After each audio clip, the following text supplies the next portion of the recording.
Esse aqui é o documento oficial para estrangeiro no Brasil, que é a carteira de identidade para estrangeiro. Então, com ela você tem todos os direitos que qualquer brasileiro. A única profissão que eu não posso exercer é ser político. Ter um cargo político, deputado, senador ou presidente da República. Não é o caso, mas o resto tenho direito a todos o que o país oferece para qualquer cidadão. O cineasta Carlos Del Pino é natural de Montevidéu, no Uruguai. Vive no Brasil desde 1967, quando chegou ao Rio de Janeiro por meio de uma produção alemã. Desde então, foi amor à primeira vista com o país. Inclusive, por ser um país tropical, eu realmente me sinto muito bem no Brasil aqui. É meu país, praticamente meu país de origem, diria. Não de origem, mas sim de um país que eu adotei para morar minha vida inteira. Além de consolidar a carreira no Brasil, por aqui, Del Pino fez amigos, conseguiu visto permanente, rodou mais de 75 filmes, construiu família e não pensa mais em voltar para o país de origem. Moro há 45 anos no Brasil, é o país que escolhi para viver. Eu adoro aqui, em todos os aspectos, o lado social, o lado cultural, a generosidade do povo, o lado tropical da cidade, a forma, me entende, de como se vive, como se trabalha. Eu não consigo viver em país nenhum. Minhas origens são espanholas. Eu vou à Espanha, me sinto estrangeiro. Vou ao meu próprio país e me sinto estrangeiro. Me sinto bem aqui no Brasil, em Rio de Janeiro, principalmente, que é a cidade, minha cidade.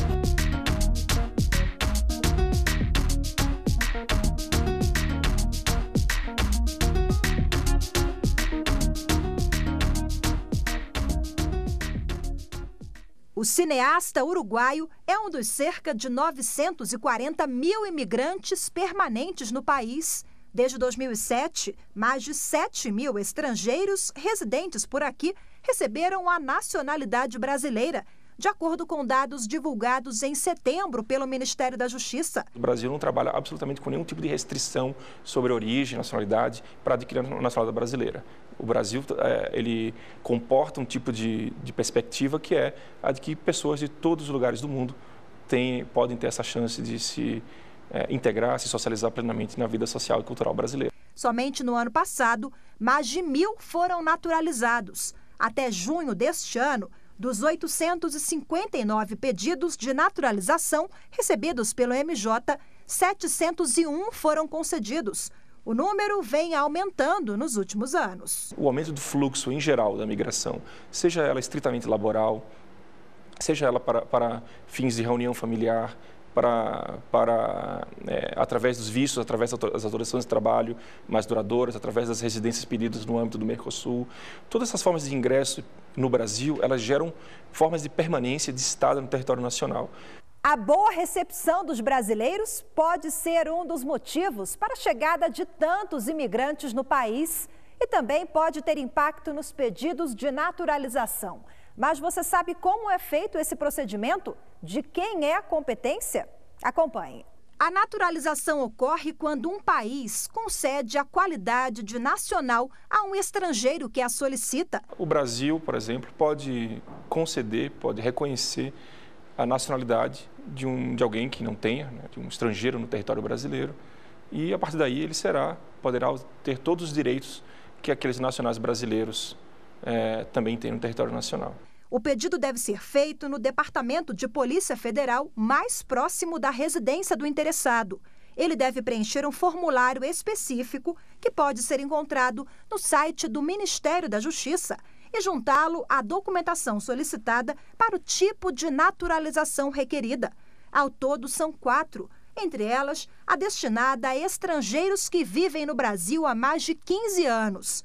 É elaborado um certificado, um documento físico, que é um certificado impresso em papel produzido pela Casa da Moeda Brasileira e que é remetido a um juízo federal, ou nos casos onde não haja um juízo federal, à comarca mais próxima da residência do naturalizando. A perda da nacionalidade brasileira está prevista no parágrafo 4º do artigo 12 da Constituição Federal. Ela estabelece que, de um modo geral, não poderá haver distinção entre brasileiros natos e naturalizados. As exceções estão na própria Carta Magna.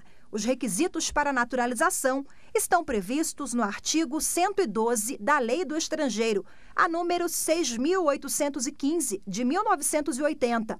A naturalização, como adverte a lei, não extingue a responsabilidade civil ou penal a que o naturalizando esteja anteriormente sujeito em qualquer outro país. Em muitos casos, em diversos momentos processuais, quando são percebidos vícios, esse processo pode ser desconstituído, ele deve ser desconstituído também por vias judiciais, e nós temos tentado coordenar formas de padronizar essas dinâmicas de desconstituição sempre que uma fraude ela é localizada, para garantir segurança jurídica não só aos brasileiros, como também à comunidade dos naturalizados, que ela seguramente se beneficia de um processo mais seguro e mais transparente. E foi justamente por isso que o processo de um austríaco naturalizado brasileiro chegou à mais alta corte do país.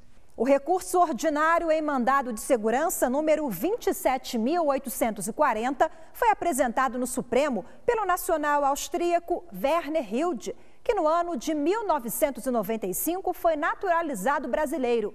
Ele pretendia reverter uma decisão do Ministério da Justiça que, por meio de uma portaria, anulou a naturalização dele. De acordo com os autos, o Ministério da Justiça abriu um processo administrativo contra a naturalização do austríaco porque recebeu um pedido de extradição do governo da Áustria. O estrangeiro era procurado por supostamente participar de uma organização criminosa que, segundo a Advocacia Geral da União, cometeu delitos que somariam cerca de 150 milhões de euros. O Ministério da Justiça entendeu que, ao pedir a sua naturalização, o austríaco Werner Hilde emitiu documento falso para comprovar que não tinha antecedentes criminais, pré-requisito para a concessão da nacionalidade brasileira. A defesa entrou inicialmente com um mandado de segurança no Superior Tribunal de Justiça, que negou o pedido. Por isso, entrou com recurso no STF. Os advogados afirmam que o ato de revogação da naturalização do austríaco não poderia ocorrer pela via administrativa, mas apenas por decisão judicial, conforme prevê o artigo 12, parágrafo 4º, inciso 1º da Constituição de 88. Daqui a pouco, acompanhe os debates jurídicos em torno desse processo aqui no plenário do Supremo. O cancelamento da naturalização deve ocorrer por sentença judicial. Eu entendo que nós temos aqui uma verdadeira reserva do Poder Judiciário.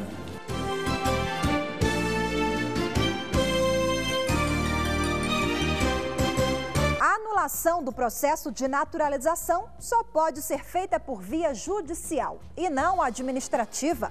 Com base nessa orientação, o STF manteve a naturalização concedida a um austríaco em 1995 pelo Poder Executivo.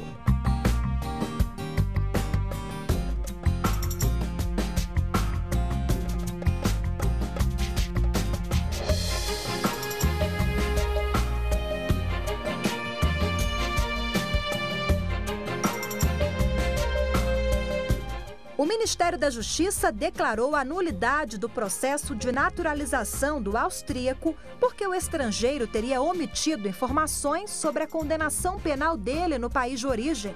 O processo começou a ser julgado na Suprema Corte em outubro de 2010. A representante da Advocacia Geral da União defendeu a manutenção da portaria do Ministério. O que aconteceu aqui no presente caso? Se teve, na verdade, quando do processo administrativo de naturalização, o impetrante, ora recorrente, informou as autoridades administrativas de que nunca fora condenado, de que não respondia a nenhum processo penal de qualquer natureza, nem perante o exterior, nem perante o Brasil. E, com base nessa declaração prestada expressamente pelo impetrante, ora recorrente, o Ministério da Justiça aferiu o preenchimento de todos os demais requisitos e editou a portaria concedendo, portanto, a naturalização. O que ocorreu no caso concreto foi que, após a edição dessa portaria, ou seja, que se deu em 1995, o Ministério da Justiça recebeu a informação de que o impetrante estaria sendo procurado pelo seu país de origem e aqui todo o fundamento seria a sua participação em uma organização criminosa criada para o cometimento de fraude qualificada e que ele seria o suspeito de causar prejuízos aos cofres da República da Áustria da ordem de aproximadamente 150 milhões de euros. O relator do processo, o ministro Ricardo Lewandowski, votou pelo desprovimento do recurso. Para ele, no exercício do poder de autotutela da administração pública, a anulação da portaria do Ministério da Justiça foi legítima. No entendimento do relator, não se trataria de cancelamento, como prevê a Constituição, mas de anulação de um ato administrativo que se deu em consequência de uma fraude. Eu estou entendendo que no exercício do poder de autotutela da administração, em havendo fraude, isso teria sido perfeitamente possível.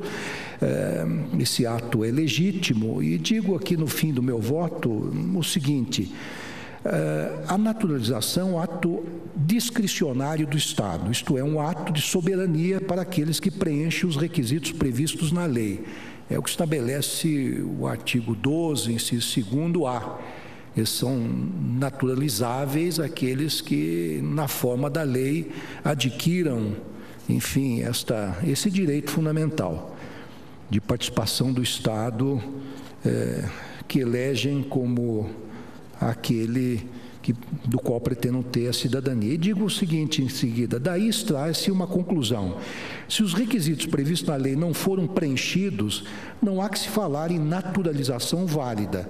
E somente esta é que está sob o manto da garantia constitucional, qual seja de só ser perdida em virtude de atividade nociva aos interesses nacionais e mediante sentença judicial. Sentença judicial, entendo eu, e digo aqui no meu voto, ela só é exigida por atos praticados depois da naturalização, aqui nos termos do parágrafo 4º, inciso 1º do artigo 12 da nossa Constituição. E depois do voto do relator do processo, o ministro Marco Aurélio abriu a divergência e foi seguido pelos demais ministros da Corte. O entendimento geral foi de que o processo de naturalização só pode ser desfeito pela via judicial, conforme determina a Constituição de 88.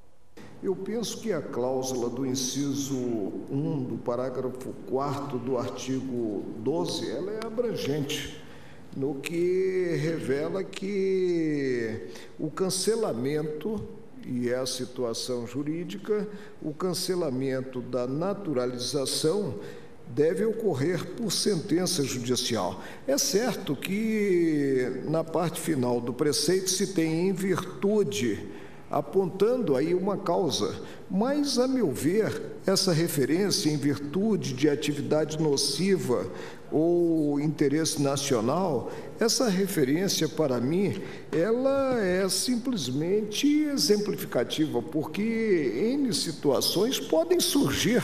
O poder de autotutela, que é o poder de anular os atos administrativos quando eivados de nulidade, ou revogá-los por conveniência e oportunidade. Esse poder de autotutela é do ato administrativo. E esse ato me parece que não é administrativo. Eu acho que é um ato político, naquele sentido de que falava Canotilha. E uma vez reconhecida a nacionalidade, o nacional, não originário, mas nacional, ele se investe automaticamente nos direitos todos do artigo 5º da Constituição, por exemplo, naqueles direitos individuais. No meu entender, esses esclarecimentos não deixam margem de dúvida para se concluir que os parágrafos 2º e 3º do artigo 112 do Estatuto do Estrangeiro não foram recepcionados pela Carta de 88.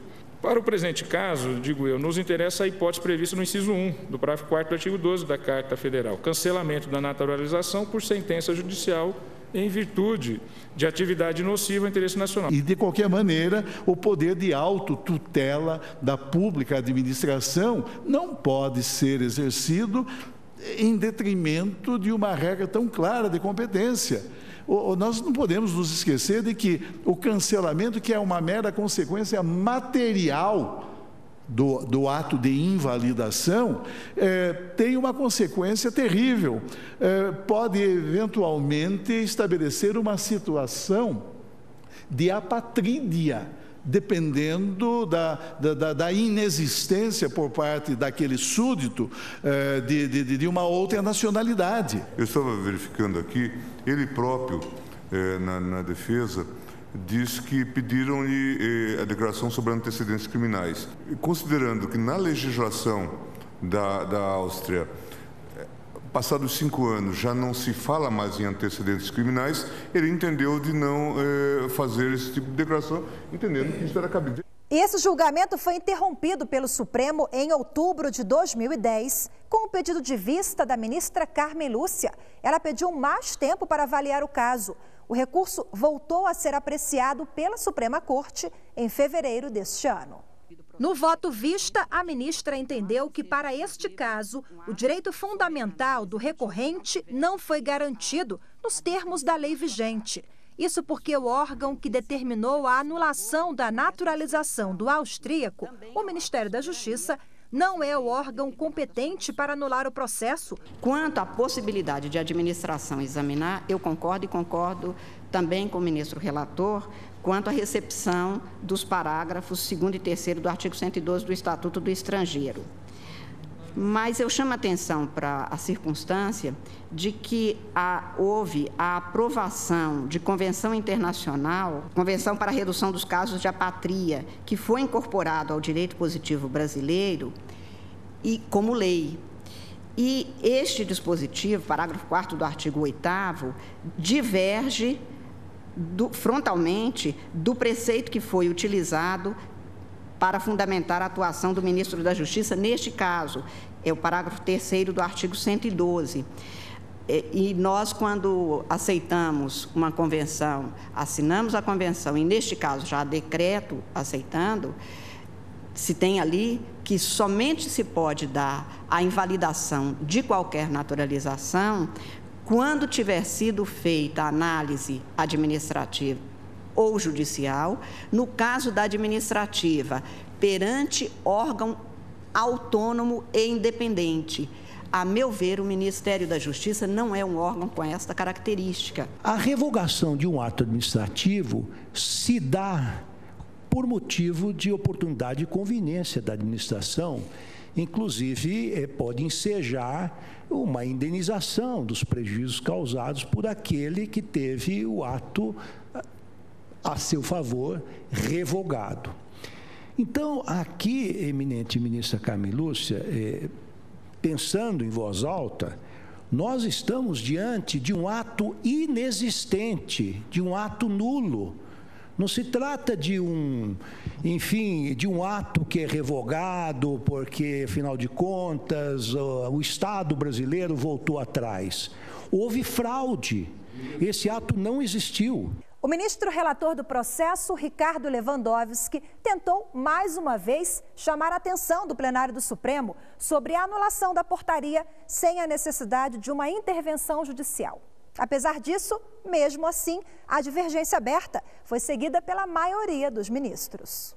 Se até mesmo considerados atos atentatórios, ao interesse nacional, exige-se a sentença judicial, o que se dirá quanto a uma possível fraude perpetrada pelo naturalizado? Eu firmei a minha convicção na linha da divergência.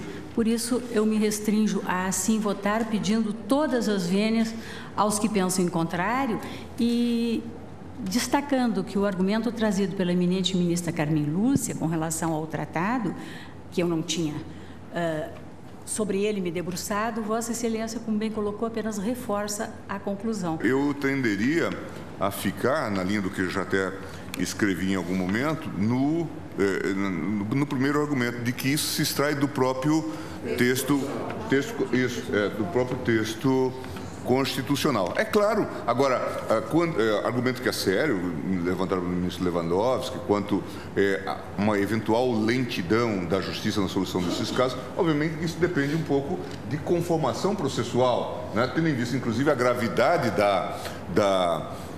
da decisão que se toma e também da necessidade de uma definição, aqui precisaria talvez ter prioridade para a decisão de um feito que se tem que tramitar perante a própria Justiça Federal. De modo que aí disporá o legislador de meios e modos de dar o adequado desenvolvimento à questão. Ao acompanhar a divergência, o presidente do Supremo, o ministro Joaquim Barbosa, fez questão de ressaltar que, como o Brasil não tem um órgão independente, por isso a perda da nacionalidade só pode ser feita mesmo pela via judicial. Eu entendo que nós temos aqui uma verdadeira reserva do Poder Judiciário, seja à luz do que diz o parágrafo 4º, artigo 12 da Constituição, seja em função do que consta do tratado que vincula o Estado brasileiro, como todos nós sabemos.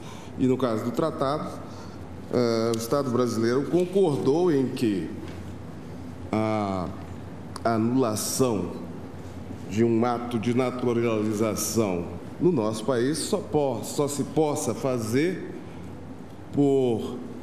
pela via judicial ou por decisão de um órgão autônomo. Órgão autônomo esse que não existe na estrutura administrativa brasileira, já que nós não temos o chamado contencioso administrativo. E com base nesse entendimento, a Suprema Corte acolheu o recurso ordinário em mandado de segurança número 27.840. Vamos agora para um rápido intervalo, mas não saia daí porque eu volto já. A anulação do processo de naturalização de um estrangeiro só pode ser feita pela via judicial e não administrativa. A decisão do plenário do Supremo altera um procedimento que vinha sendo feito pelo Ministério da Justiça. O tema julgado pelo colegiado no início deste ano é o destaque do programa Grandes Julgamentos do STF da semana.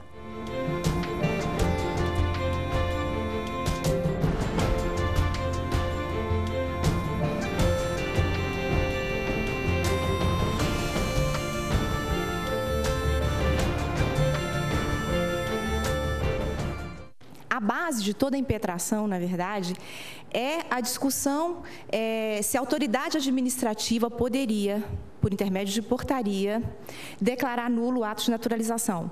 Ou se trata aqui de uma perda de naturalização, na forma prevista no artigo 12, parágrafo 4º da Carta da República, de modo a se exigir aqui a decisão judicial. O caso concreto julgado pelo plenário foi o recurso de um austríaco, que omitiu informações a respeito de 2 condenações penais contra ele no país de origem para conseguir a naturalização brasileira.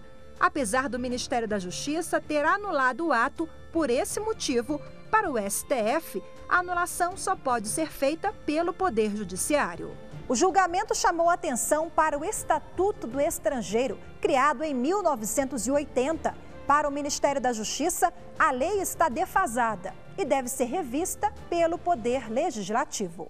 A Lei de Estrangeiros de 80 convive com uma vasta legislação que, por exemplo, alinha a atuação do Estado a uma perspectiva de direitos humanos, de prestação de serviços sociais de forma ampla, de forma eficaz, efetiva, com outras legislações muito específicas relacionadas a migrações, como, por exemplo, a Lei do Refúgio, a Lei 9474 de 1997, que é uma lei muito mais refinada que o Estatuto dos Estrangeiros de 1980, e, de alguma forma, é essa obsolescência que já é sentida e que demanda soluções, hoje, dadas interpretativamente pelos órgãos que operam. O Ministério da Justiça é um deles, o Conselho Nacional de Imigração, que é um órgão do Ministério do Trabalho e Emprego, é outro, e também abrem a demanda, é uma demanda quase social, por atualização normativa, e que estamos reconhecendo, escutando a sociedade essas críticas e levando em debate ao Congresso. Outro desafio que faz parte do Departamento de Estrangeiros da Secretaria Nacional de Justiça, do Ministério da Justiça, diz respeito à garantia da legalidade da situação dos estrangeiros que mensalmente chegam ao país. Nós temos uma luta que é uma luta conceitual até contra o conceito de ilegalidade. Nós temos situações de subdocumentação, não é? Aquele que entra no país com visto por uma finalidade que acaba cumprindo outra, buscando outra por qualquer razão que seja, ele evidentemente está com a documentação incorreta, está em situação migratória irregular. Aquele que entra, que cruza as fronteiras de forma precária, muitas vezes ameaçado pelos riscos que essas regiões de fronteira porosa, mas muito isoladas do país, acabam oferecendo a quem tenta essas travessias, também acaba estando em situação instável, juridicamente irregular no país. Hoje nós estamos conciliando a abordagem de manter a luta pela regularidade, pela documentação, essa exigência, que é uma exigência fundamental, não apenas para que o país conheça o perfil social e demográfico da migração dentro do seu território, para que ele mantenha condições de exercício do próprio Estado de Direito, né, que demanda que as pessoas estejam em situação, vivendo sua vida social, também em consonância com a regularidade jurídica. Isso é uma luta permanente. E o programa de hoje fica por aqui. Lembrando que se você quer entrar em contato com a nossa produção ou enviar um tema para o programa, é só enviar um e-mail para grandesjulgamentos@stf.jus.br. Obrigada pela companhia e até semana que vem.